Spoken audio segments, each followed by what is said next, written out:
Good morning সকলোলৈকে। আজি ৰাতিপুৱাৰ পৰা বৰষুণ জাক দেখোন এৰাৰ নামেই লোৱা নাই।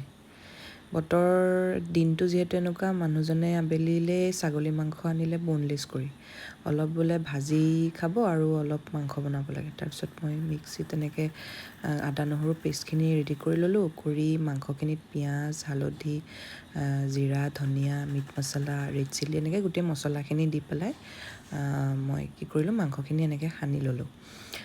এইদৰে সানি ল'লোঁ। সানি পেলাই কি কৰিলোঁ, কেৰাহীত তেল দি তাতে পিঁয়াজ নহৰু এটা দিছোঁ। দি পেলাই এনেকৈ ইলাচি আৰু লং দি পেলাই এনেকৈ ভাজি তাৰপৰা আকৌ মাংসখিনি দি আকৌ ভাজি দিলোঁ। তো অলপ সময় ভাজি থকাৰ পিছত তাত আলুখিনি দি দিলোঁ। আলুখিনি ভাজাৰ পিছত কি কৰিলোঁ, তাত পানী অলপ দি দিলোঁ। সেইখিনি ভাজাৰ পিছত কি কৰিলোঁ, প্ৰেছাৰত দি দিলোঁ। প্ৰেছাৰৰ পৰা উলিওৱাৰ পিছত সেইখিনি মাংস ৰেডি। আজি আৰু ভাত এনেকৈ খালোঁ। পিছে ভজা মাংসখিনি তেওঁ খাই বৈ শেষ, মই ভিডিঅ' কৰিবলৈ